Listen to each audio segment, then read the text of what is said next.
And so what I'll do is I'll start with, thinking about the subtitle for this event today. It's called Solidarity Beyond Identity and Ideology. And given that our movements are often fractured along exactly those specific lines, identity and ideology, what does that solidarity actually look like in practice, and not just as a principle? I'll start with.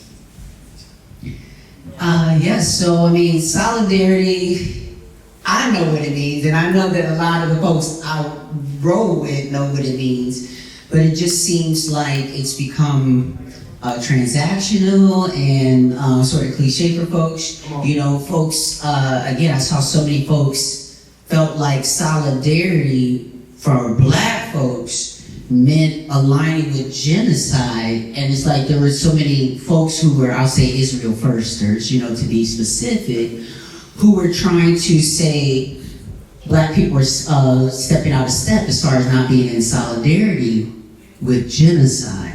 But the thing is like, if there is not a across-the-board solidarity for all of us, if the things that you're talking about don't apply to everybody, then it's not true solidarity. So when we're talking about, or sometimes we're talking about kids, and like even when we're talking about I know we're about to get into the subject, but we're talking about the hostages, right? When folks are talking about hostages, we're then talking about, well, what about the Palestinian hostages? And there's some people who still refer to them as prisoners. And so it's that little bit of language differences and not even know, like, how are these children prisoners? And so I think that people don't know true solidarity. It sounds more like a cliche word. For me, right now, I think the biggest thing that we can understand across the lines of solidarity is what silence feels like. So I got so much hate from people, even from my own community, that was like, girl, why are you talking about free Palestine, doing all this? We're trans, we got this, that ain't got nothing to do with us, and blah, blah, blah. But it's so intersectional. It had so much to do with us in so many different ways, and I always didn't have the words. And then when trans people in Mississippi, and I think it was Kansas as well, they were starting to take their IDs. And now taking our identification and basically criminalizing our existence. And the internet, I swear, was silent. All them people that was like during Pride Month, that be putting up stuff and things, nobody saying nothing. And I said to my trans folks, I said, okay, do y'all feel that silence? Y'all hear that? I just want you to know that's why I was speaking up. Because I know with that silence, I knew it was going to come to this, and I know that there are people, whether they're in Detroit on the streets, or in Congo, or in the Palestine or Sudan, who's that silence, they're wondering, why are people so silent? So I feel like solidarity, one of those things that we can know is that what does it feel like for you when the world goes silent to your cries, to your needs. And if we can think about that, then we wouldn't want anybody to have to cry to, I guess, the silent, to an empty space. Yes, into a void. Thank you for that terminology.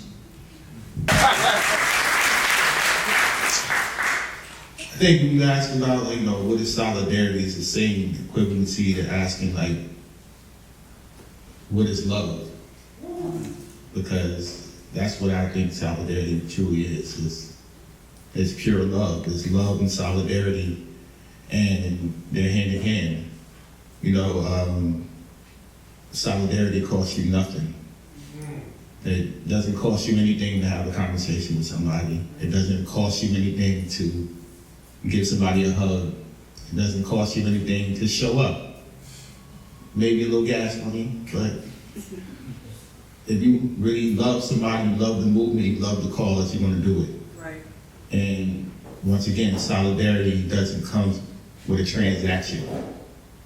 And I give you plenty of examples of that. I love my job when I work at Amazon. I was an assistant manager for 4.5 years. I would open up 3 warehouses in the tri-state area, New Jersey, Connecticut, New York. People love working for me in my department. They love being on my team. They love the morale I brought to the building. I was the most popular assistant manager Amazon probably ever hired. And what you see today is exactly how I went to work. And I love my job. I love the people. I didn't love the job itself, but I loved the people. I spent 70 hours a week with them. I saw them more than I saw my kids. So when I decided to speak out and be the COVID-19 whistleblower 6 years ago, I did it because I loved them. That's solidarity. And the sacrifice of me speaking out because people were afraid. And for those who don't know, Amazon hires majority Black and brown people. They deliberately set up their fulfillment centers within 20 miles from the most lowest impoverished neighborhoods and all across America. So they're hiring straight from the hood, deliberately, because they know that people want jobs and they know how to play into that. So understanding that they're hiring from where I come from, and these are people that I'm spending with, once again, 70 hours a week. It cost me my job, but I also cost the company $4 billion.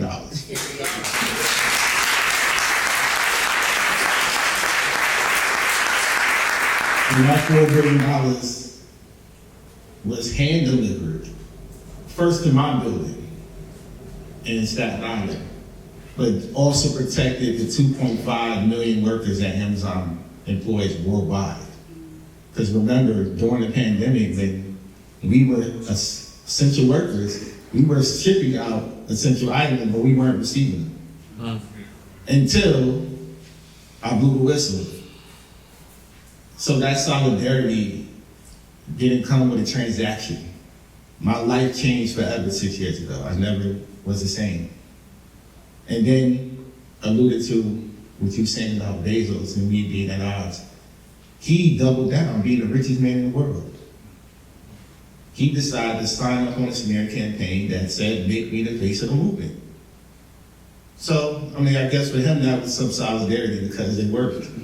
And when I heard that memo come out, obviously that is a stigma in our Black community. We're not smart enough, we're not articulate enough to talk about anything in any corporate room. That's the same corporate model that he was going to use. Tell the media that he's just stupid. And obviously that just wasn't the case. He didn't know who the hell I was, and he didn't know how valuable I was to his own company. So people ask me this question, how did you get involved with the Palestinian movement? Well, once again, Palestinians are working class people.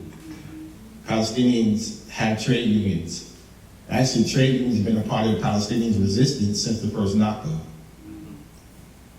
Palestinians stood hand in hand with the civil rights movement. We can look right at the Black Panthers.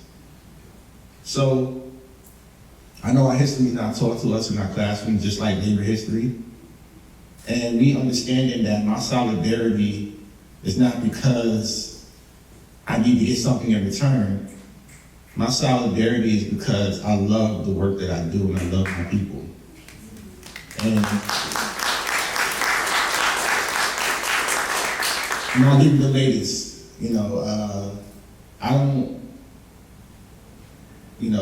I pioneer a lot of things in the labor movement because our labor leaders and our labor movement is failing us. Overall, union density is in the gutter. When you look at my union was a threat to the established because we were majority Black and brown, majority Black women. Most labor unions do not look like that. Especially me. I don't look like a normal union president. So understanding that we were a threat not just to Amazon, but to the status quo of the corporate room and even unions. The solidarity that I share now once again, even if I'm at odds with the labor movement, because there's silence on Palestinians, my solidarity, once again, is by the actions that I take and leading by example. My union recently, after I got arrested at the crash in the Met, they released a statement saying that we don't condone what he did. It was a lone wolf act, right? And the reason, well, two things. Number one, they must have reminded themselves who paved the way for them to release that statement. Number two, I didn't do it for them. So I don't give a damn what my union says. I did it once again because the people of JFK 8, they're the ones who want that solidarity. I didn't ask for permission and I never do. Solidarity is, once again, sacrificing what you can for the greater good because of the love of the work that you do.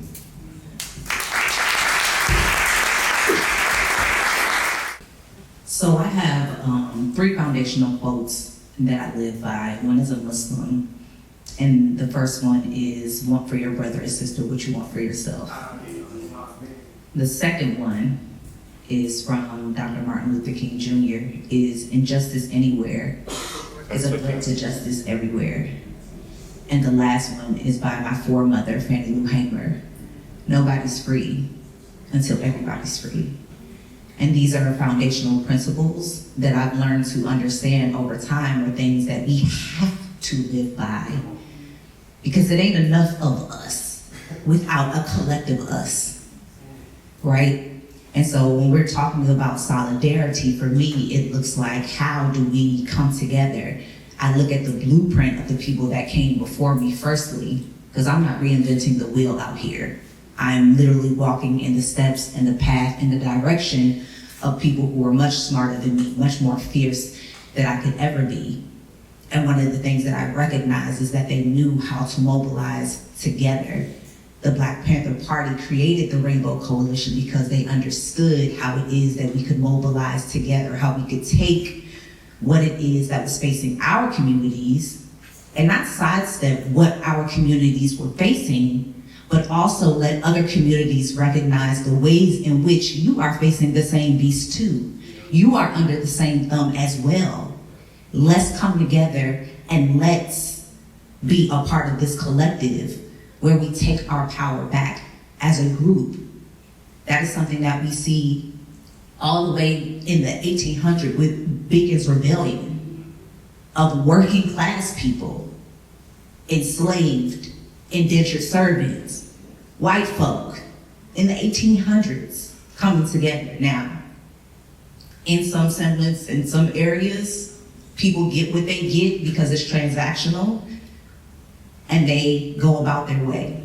So for me, those 3 foundational quotes are really important because I think we have come into this juncture of our society of individualism. I got mine, you gotta get yours. You gotta figure it out. We got a lot of elitism. We got a lot of top-down politics versus bottom-up. We're not focused on the parts of society that need us the most. We focus on the wealthy, we focus on the most educated, we focus on the people who are already well-resourced. And so for me, my solidarity comes as a person of privilege who has an education, who has a level of socioeconomics. How do I tap into the community who does not have the things that I have?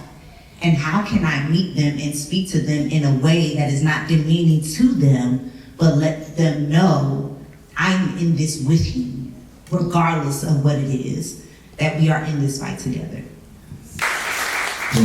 You know, when I hear you all speak, it makes me think of Huey P. Newton and his theory of the vanguard movement with regards to the Black Panther Party, wherein, there's to be a mobilizing force that serves to uplift and actualize the ingenuity and the power of the masses, particularly the quote-unquote proletariat, or in our case here in the West, the U.S. ghettos. And so, in line with that, thinking about vehicles for liberation, There's this sort of, we're at a moment where we could either do one of two things, right? We can think of ways to create liberation or pursue liberation within institutions that are already present, political institutions, and I'm really thinking about the Democratic Party. This is something that, folks have been at for a while, is do we find a way to create liberation through the institutions such as the Democratic Party, or do we try to introduce something new? And if we're trying to introduce something new, what does that look like? Or do we do both? And so I'd like to pause with that to the youth. I'll start with saying, I say it online all the time, I've never been a Democrat. I've never subscribed to I was raised in a very Black radical household, so we wouldn't know that. But one of the things that I learned from Kwame Ture, he said, I never been a Democrat. He's like, they're capitalists, they're racist, ain't never been on that. However, I will shed my blood for the vote, because the vote is the way that I can organize my people. And so, while I don't necessarily think the Democratic Party as it is, and I think when we think about this country, how it was founded, what is known as the United States of America, it was founded on genocide, racism, land theft, right?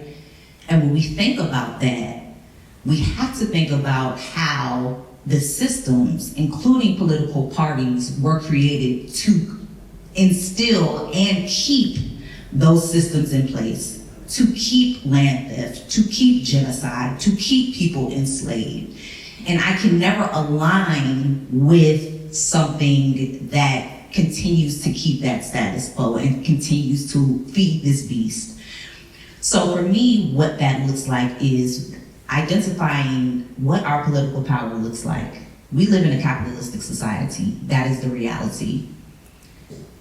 The people who hold the gold, they make the rules. So what does that look like for us in terms of folks that are trying to reimagine liberation and freedom and breaking free from the empire? I think that requires, to what Charlene was saying earlier, organization. That requires you to be in community with people that are looking to reimagine these things. That also requires us to investigate that we do not have to be married to these systems or politicians as they are. That politicians are public servants that are supposed to serve you. Their job is to do a job on your behalf, and if they ain't doing that shit, you do not give them your vote, ballot or the bullet. Malcolm X already told us this, that our vote is like putting a bullet in a gun. It is a powerful thing. And so if we are going to use it, then that means we need to use it in the best possible, effective way. The unfortunate part of what it is that I'm seeing and where it is that we are is that folks are like, well, we just gotta take all that we can get. And I don't know if y'all ever saw it was a 1994 Phil Donahue episode with Sister Soldier going back and forth with Cornel West. And Cornel West says to Sister Soldier, well, we take all we can get. She was like, I don't come from, I'll take all I can get. It is 2026. The Democratic Party, for me, often mirrors, we just gonna take what we can get. And for me, I don't want that. I don't want people who are backed by entities that, number one, are stripping our people. And I did an entire video about this because I had a lot of pushback on isn't real, full of steam, genocide, and people were like, why are you so focused on that? And I said, okay, that's fine, let's remove Palestine out of the equation. Let's talk about ATL right now. Cop City and ATL's major donor was who? AIPAC. AIPAC. Atlanta is about to instill and be the #1 city of surveillance in this nation. A predominantly black city, right? There is a domino effect that happens when we don't connect the dots. And so for me, I think it's less about being so married to the Democratic Party. And maybe some people are not willing to reimagine some things, but if we do not actually investigate what is going on and who is, I think Butch always says it, whoever funds you runs you. Yes. Who is in these people's pockets? Because they are killing us, y'all. Literally. And so for me, that reimagining looks like that. If you are going to run blue, and you have this, you got oil companies, you got AI companies, you got APAC, I'm not supporting that. And so if the next candidate is not going to be the person, I am going to withhold my vote. And while there are people who do say that our ancestors shed blood for the vote and they fought and they died, they absolutely did, and they also fought for our right to choose. And I have the right to choose self-determination every single time.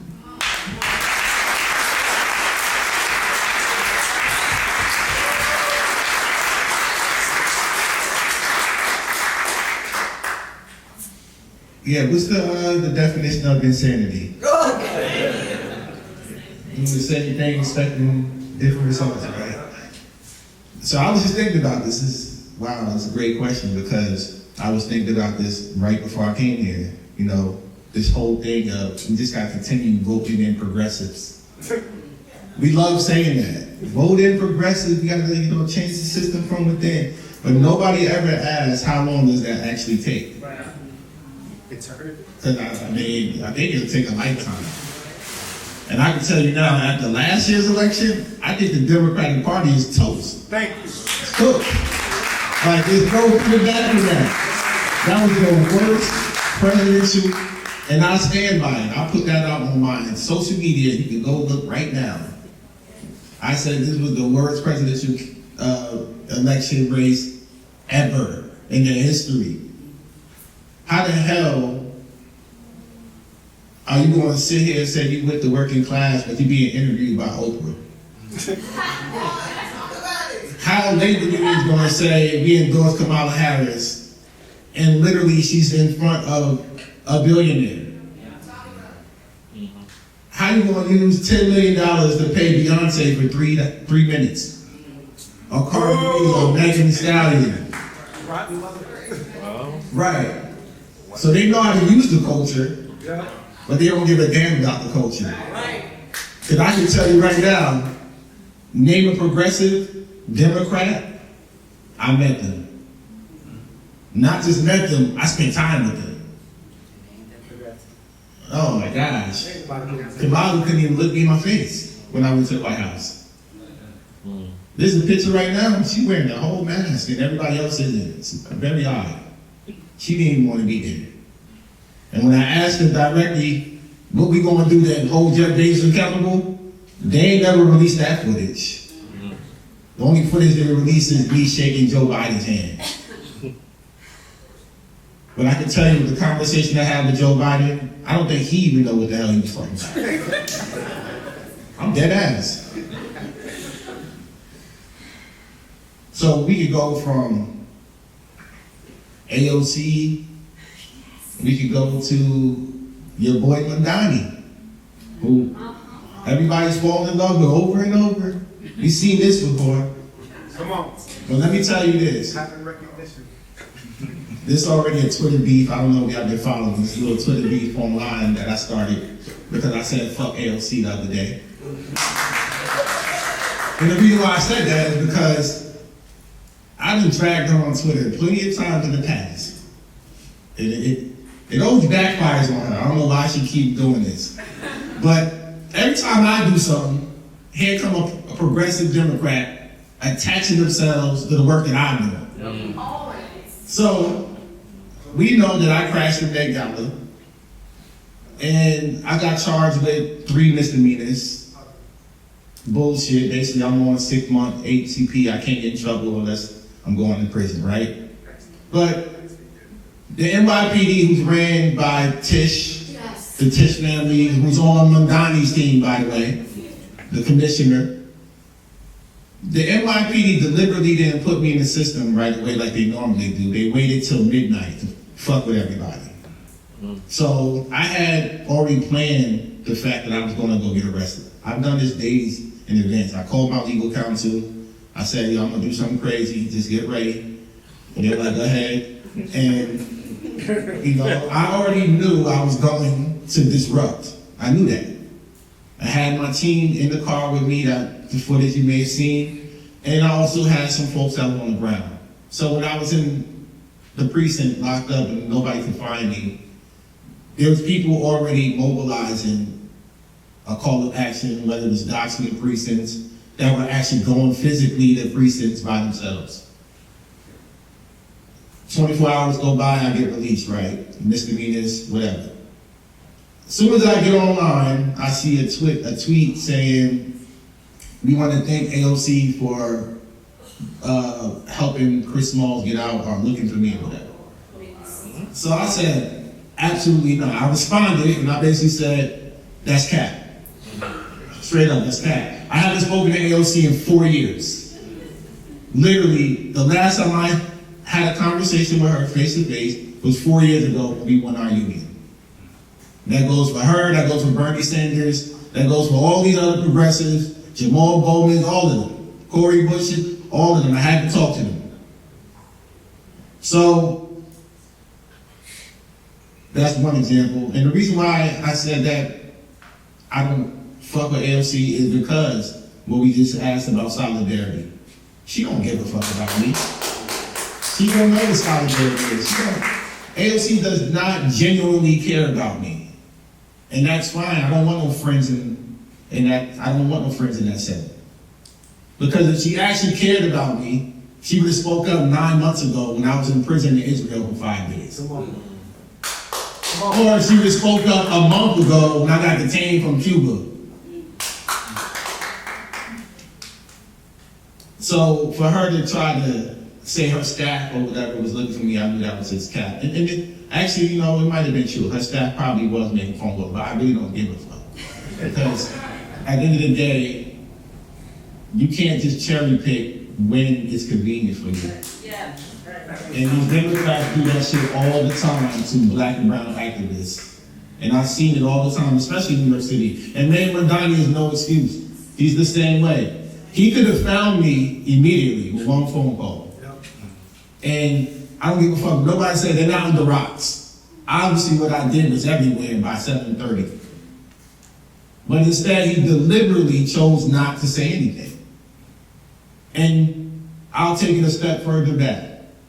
As bad as Eric Adams was, Damn. Eric Adams at least invited me to his inauguration because he understood the importance of making labor history. Believe it or not. I'll take you back further than Eric Adams. 6 years ago was Bill de Blasio. Bill de Blasio praised me for our work. You know who's the only man who hasn't spoken to me yet? Okay. There you go. So that's who they are. They cherry pick when it's convenient for their agenda, but if you're too fucking real and radical, they won't fuck with you. That's the Democrats. 100%. So if you want to continue voting in that bullshit, I'm telling you right now, every last one of you, they gonna sell you the fuck out. Yep. So we gotta escape the two-party plantation.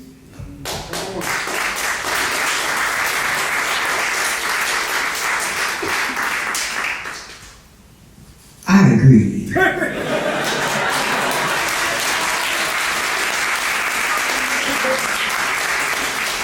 What I will do is I'll move on to the final question, and I actually want to posit one more to you all, just that's been churning in my mind as I'm hearing you speak. You kind of sort of alluded to it with Mayor Mondani of my city of New York. But what do you all believe is the role of public visibility in regards to organizing? And does celebrity or platform actually build power, or does it sometimes substitute for it? We are in a very difficult time because people want typically want results from the work they're doing, right? Pretty basic. So sometimes though, now in this sort of economy that we have now, people are looking for insta results. And so the only thing that kind of gives those instant results like that is like the algorithm, and playing to whatever the algorithm thinks is popular at the moment. And so I've seen a lot of, that's me. I've seen a lot of activists who have prioritized performing for the algorithm publicly over the private work that, you know, folks are doing, or connecting folks, you know, actually being on the ground, doing certain, doing certain activations. Doesn't even matter what you do half the time. Like, if you do something, like, I was really insulted at one point because folks had sort of got me confused with internet activists and tried to call me that when I founded a nonprofit that has been around for 14 years, 12. I just add them times. I think it's 12. I'm getting old. I think it's 12 years now, you know? But teaching people how to code, how to look at technology and see, access a job. The reason why I did that is because I was trafficked into sex work through technology, through adult websites, through things like that. So instead of letting that define my value, I wanted to teach my community how to define their own value, and also how to access jobs even if they didn't pass through the door. They didn't pass certain qualifications that are social, that are whatever, that are not what they actually need on paper. So when remote working came into play, I was like, listen, baby, as long as you can do the work, I can show you how to get this check. So from graphic design to audio to all these different things. And I was doing that out of my own survival. But folks who know me know I'm an actor. I can act my ass off, some people say. I make music.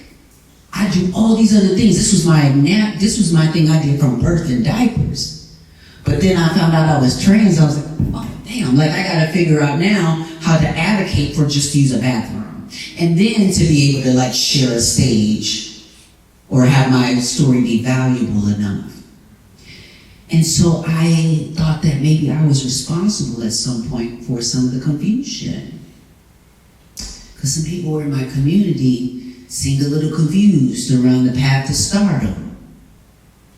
And it looked like maybe going through activism is the way you do it. And then you get famous, but it's like, no, I did 12 years of musical theater before I even knew an activism thing, before I graduated high school.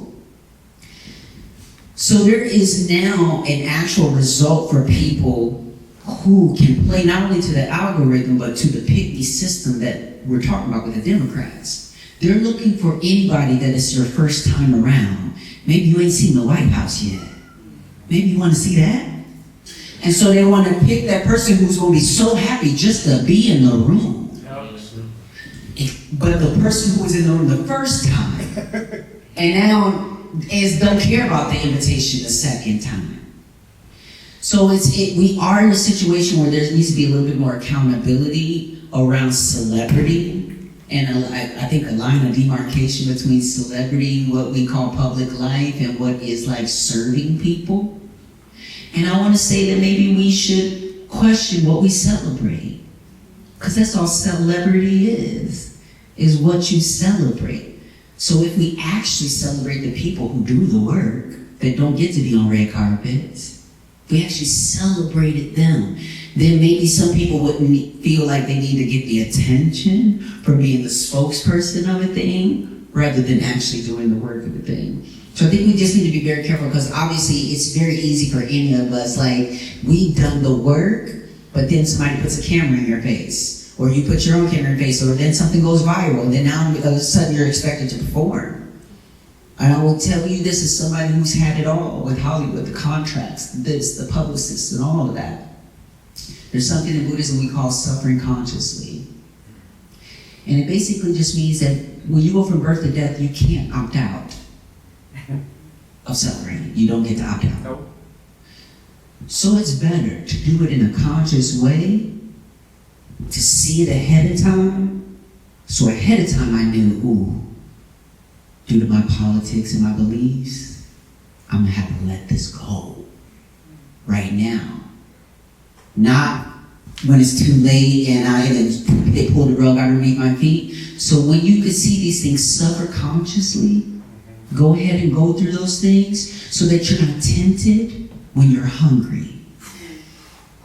Because that's what happens when the light bill is late. When you barely got groceries in the refrigerator. Speak on it. Is that now I'm hungry, now I'm starting to dwindle on what I might do. So first get to a place where you're willing to understand that you don't opt out of suffering, so at least if you choose it consciously, then you get to, there's no power over you. There's someone thinking, hey, I can take that job from you, or you say something and you'll no longer be in this position.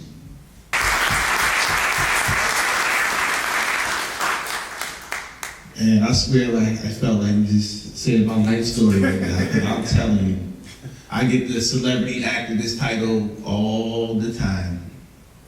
And it's crazy to me because I'm just a fired Amazon worker. That's it. Like, people ask me, what is your title? I said, fired Amazon worker. I got fired 6 years ago. But people in America, unfortunately, we have amnesia. Literally, that's just how it is here. And this by design. The media put me on every major platform you could think of. I was on 60 Minutes, I was on Dr. Phil, I was on Times 100 Most Influential. Yeah, go look it up.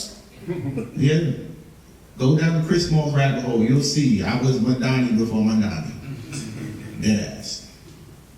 But then, like you said, that first visit to the White House, that was the first mistake they ever did, bringing somebody like me to the White House. First of all, I was like, where's your nearest bathroom? I need to take a shit. Because we built this shit. Right. Second of all, there were 6 other unions there with me. Nobody knows about them because the focus was just about me. Literally. You look at the footage that the White House released, there was 6 other unions that made history that year. But all the attention was on me and our interaction with Joe Biden. And I thought to myself, why? It took me a minute to figure it out, but when we talk about being co-opted, they tried. They tried several times. I got invited to the White House again by Kamala Harris on June 19th. I declined it. The same day I got invited to the White House for the second time, I got invited to walk in the Paris fashion show for Louis Vuitton by Rihanna and Pharrell. Wow. I declined both of them. I declined both of them, and I flew to Amazon warehouse in Canada. That warehouse in Canada, they just unionized, the first union in the history.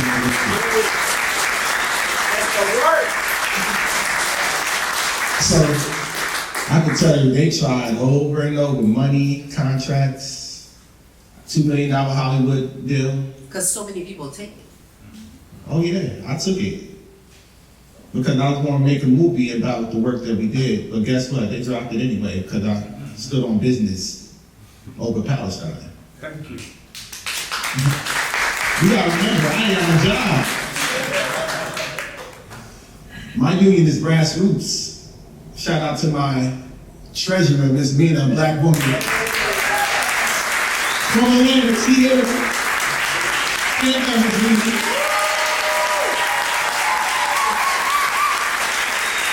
First black vote for our union, first black treasurer. And she'll tell you herself, we ain't had no damn money. We had to sacrifice so much, and I gave so much back to that union. That $2 million deal, it helped for a little bit until they took it back. So 6 years now, I can rightly say I ain't paid no taxes towards the genocide. But they will try to co-opt. They will. And they still continuously try. Once again, this is why AOC had to attach herself somehow, some way. Because they need our struggles for their agendas. If we do the work, it gives them something to talk about. A week before I got on the flotilla to Gaza, Madani went and visited my union in Staten Island. He started following me on social media, so he knew exactly what was going on. And these are the things that if I don't talk about it, nobody knows. It's just swept under the rug. But then when I speak out, I become the angry black man. They ain't seen angry yet. Okay. Trust me. Man, the Met Gala was just like a warm-up. It was just 20v1. But next year, I might come back with a whole game. I don't know what I might do. I ain't crash out yet. Trust me. They want me to crash out. But I ain't gonna give them the pleasure. The organizing that I do, it's gonna look different. People talk about how I dress more than anything. How I look, how I talk, whatever. They always say I'm a rapper. And it's true. I used to be a rapper. And I still am, I do it here and there, I play around. But those skill sets of being an independent artist, it was helped me organize the Amazon workers. And those same skill sets is what I use today.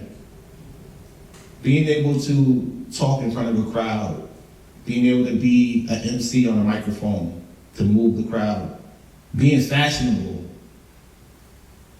that reaches the younger generations. And the difference about where our labor movement is failing and where my union succeeded is that my union looked so different. It was cool. We were making organizing look cool again in the labor space. The labor space is there. Right. So, yes, we need to get into different spaces as activists. We need to take over the Met Gala. We need to be having our own award ceremonies to uplift the work that we're doing. We need to talk about the fashion and music and arts and culture and festivals, because that's all a part of labor and that's all a part of the working class. And every time I leave this country, and I'm gonna tell everybody here, if you don't have a passport, get your passport, because 70% of Americans don't have one. And that's also by design. When I left the country for the first time just 3 years ago, since then I've been to 45 different countries around the world. I'm going to another country tomorrow. They have festivals where they bring out 1 million people. That has art, food, culture, politics, you name it, it's all there. For a whole weekend. We talk about having like counters for Coachella. It already exists. It's just not here. So we have to be the ones that create the change that we want to see. And, that comes with great sacrifice. The last thing I want to say is, the sacrifice that I have away from my kids, the time away from my family, I'm not getting that back. But I do this work so that they don't have to. And that's what you guys do.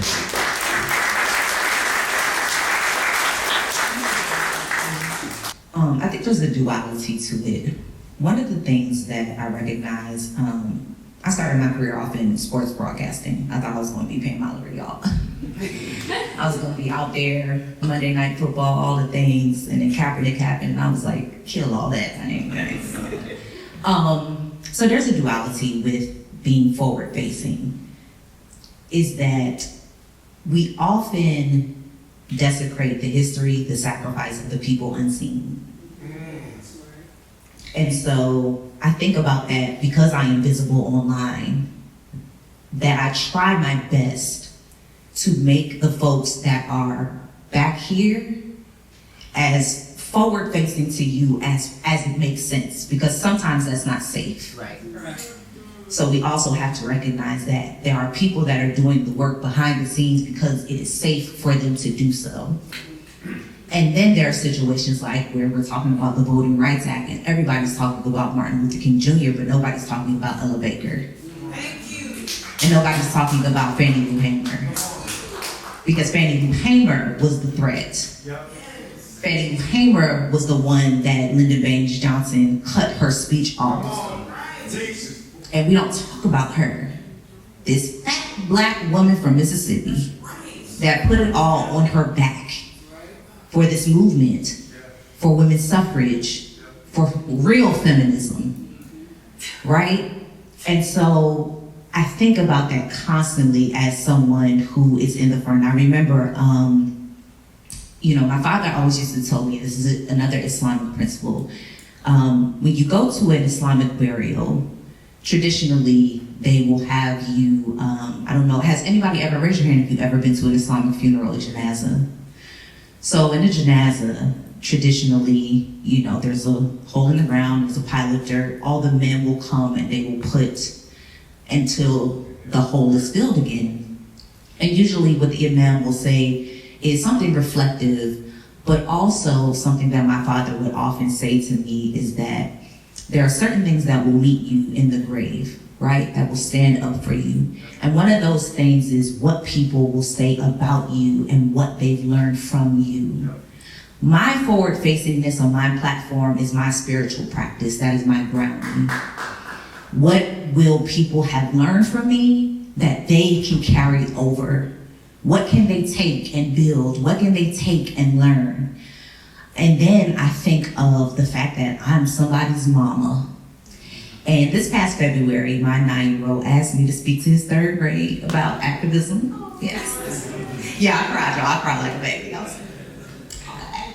And he was so excited because his birthday is in February, which is Black History Month. And so he has so much pride because he believes that to be something special about him. My birthday, I was born in Black History Month.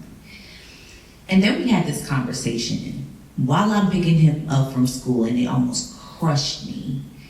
And he said to me, "Mommy," I said, "Yes." He said, "After learning about Martin Luther King Jr. and what happened to him, I don't think I like you being an activist."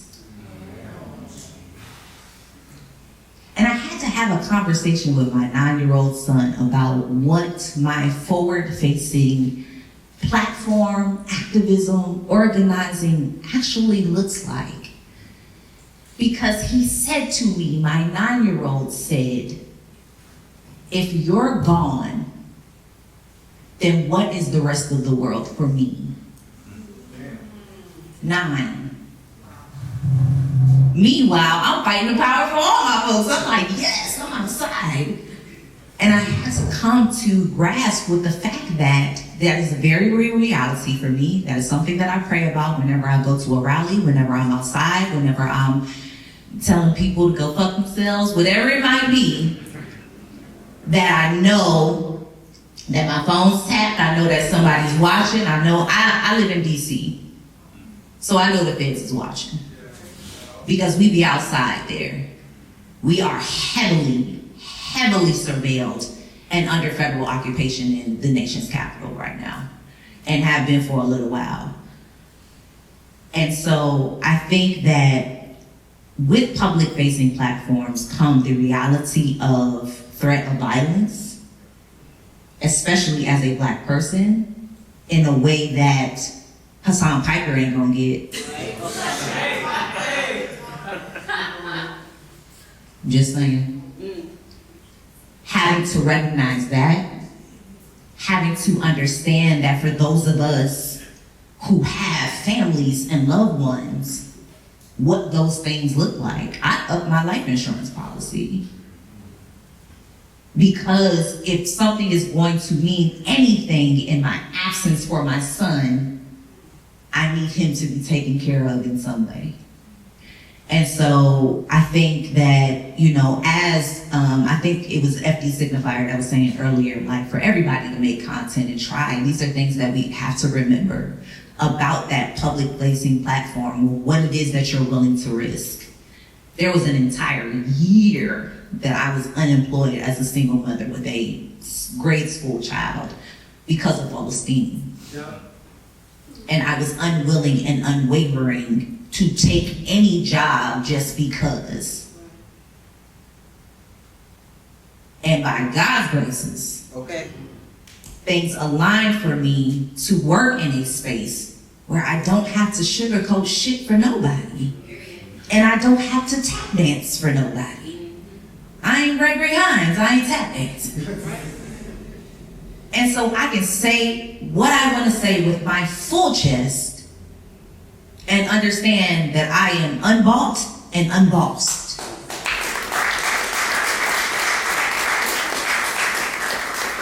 And at the same time, with the platforms that we have, again, recognizing the people who are doing the work behind the scenes, naming them, giving them reverence, giving reverence to these spaces that people do not know about or learn about, to say we need these collective spaces. And instead of maybe throwing millions and billions of dollars to a politician's campaign on the blue side, maybe we can support cooperative economics in our community. You know, it's interesting because I appreciate all of y'all's insights. I'm thinking as a first generation Muslim son of an immigrant, single mother, you know, what does my activism look like in this 21st century? And it's interesting because, you know, I have legal aspirations. I want to do more research with regards to socioeconomic, sociocultural, political, religious dispositions for diaspora peoples. It's interesting because there's that line where you kind of see behind the smokescreen mirror, and you hear from folks like you all, and it's like, okay, what now? You know, I understand the playbook. I understand their playbook. But the stakes are higher for me than it may be for other people. And so it's just this sort of like constant inquiry, you know, and you know, there's this understanding laid out by Socrates and amplified by Du Bois that a life unexamined is a life not worth living. And you know, it's just that constant inquiry of where do I fit in all this? And I really do have to. I want to appreciate you for introducing that Islamic thought process. You know, that idea that, you know, when you're on your deathbed or when you transitioned, you know, it's about your specific communities, those that represent the intersectionalities that each one of us hold. You know, what do they say? Well, how do they advocate on your behalf for you either making this thing we call Earth, you know, a better place for each one of us to live in, or a bit worse? And I think that that's how I approach it. You know, I don't have to be the face of every single movement that I want to embark on. You know, nor do I have to shy and cow and sort of capitulate. Or I shouldn't even say capitulate. Nor do I have to shy away from the spotlight in every single scenario, because sometimes my voice is what's needed in certain moments. You know, to push something forward, to push an idea, a new paradigm forward. And I think that understanding that duality with regards to this question is something that I'm taking into consideration more and more as I head into my young adult life. And so I just wanted to close with that and honor and appreciate you all for